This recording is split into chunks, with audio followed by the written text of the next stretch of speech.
I've got under the head, everything's the same.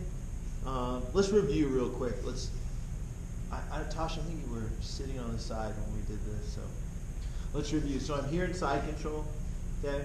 I have 2 ways to mount. Cup here, I'm gonna crawl his arm out of the way, and the knee on belly, get my knee high, and then come over the mount. That was 1. If I can't crawl his arm out of the way, I'm circling here, getting my arm through, blocking his hip, switching my base, backing up, guiding my foot over, coming to mount. So let's just review really quick. So Tasha here with you. All right, so I'm here, okay? I'm trying to crawl his arm out, but I can't, okay? So he's staying really tight. So instead, I'm gonna look for the submission. So what I'm gonna do is get my hands back together, circle my elbow around the head. I'm gonna pinch the head between my knee and my elbow. I'm trapping. Also, his hip is pinched between my elbow and my right elbow and my right knee as well on his hip. So I kind of have him locked in place. He's going to have a frame that he's trying to create a little pressure with or a little distance so he can start to work frame to pummel or to hip out and replace. I'm going to attack this. So when I circle my arms around and I trap, I'm now going to isolate this arm and attack it. But when I do it, I'm not going to posture up and give him space where he can turn into me. I'm going to stay really tight. And I'm going to lean forward and look with my chest and my shoulder. I can start to pry his arm out. This hand by the head is going to loop underneath, and I'm going to push it to the mat. I'm going to grab my own wrist here, okay? And now when I lift, it looks bad, but it's not necessarily the worst up here. What I have to do is I have to pull his elbow down towards his waist. I'm going to keep his wrist to the mat as I pop up his elbow with this forearm here. So I'm going to go slow because it's pretty tight. It comes on really fast. So I'm holding his wrist down. I'm just going to slightly lift his elbow. He taps, okay? It's called Americana. So I'm here. I circle to isolate his frame. I'm leaning forward to expose the arm, trapping it. Down. Control my wrist. I'm pulling his elbow down. I'm going to hold his wrist down as I lift his elbow. Boom, right there, okay?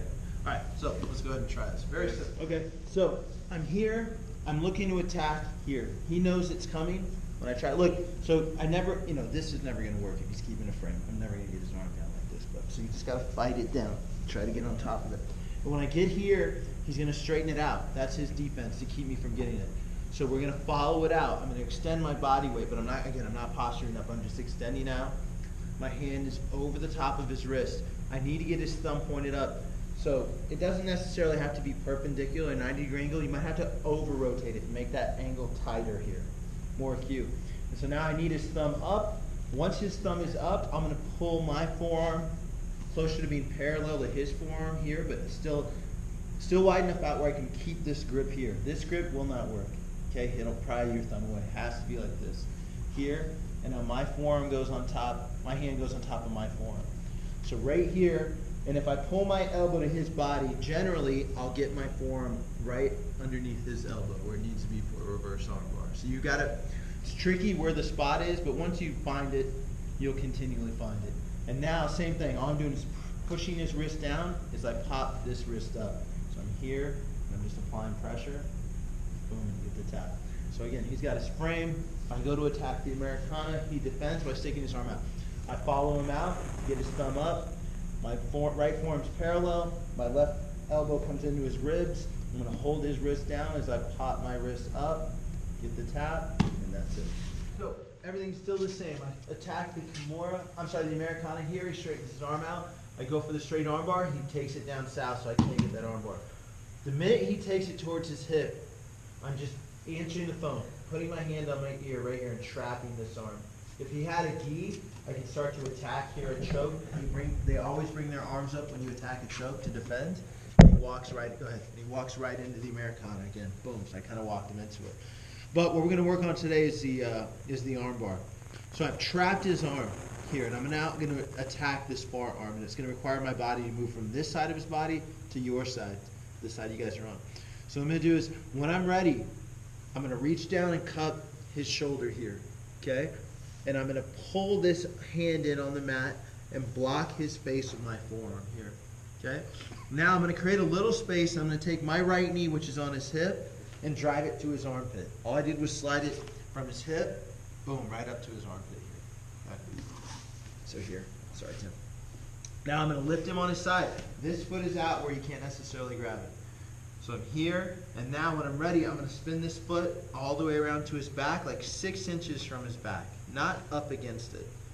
And right around here, wherever his shoulder would fall is where I want my foot. And you gotta remember that when I step and I begin to spin my body, I'm gonna create more space. I get a little closer than where we're gonna finish, so right here. And so when I step, I'm gonna spin my butt, right now it's towards the front door, towards you guys, but I'm not gonna posture up to do it, create space. I'm gonna stay low. Boom. And now, where this knee is here, is facing here, my knees are tight, I stay tight, and my foot ends up under his shoulder. So my foot's under his shoulder here. He can't turn away from me because I have his arm, and he can't turn into me to get his shoulder to the mat because my foot's under his shoulder. So now all I do is, like the Pledge of Allegiance, put my arm on my chest, and I just keep my knees tight. It's very important that your knees are tight. You don't have to worry about getting this foot out and passing it. Right there's fine. I fall back. Always keep the pinky attached to your chest, but his thumb has got to be up. Okay? The idea is that wherever the thumb is facing, the elbow is facing the opposite direction. So if I'm here, the elbow is facing you guys, I'm not going to be able to really attack the elbow. I've got to have the thumb up, and now I can hyperextend it. So I'm here, I go for the Americana, no. I go for the springboard, no. Keep his arm down, I trap it.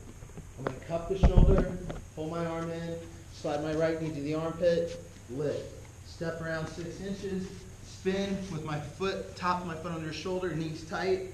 Pledge of Allegiance, fall back, keep the pinky attached, get the tap. Okay? All right, let's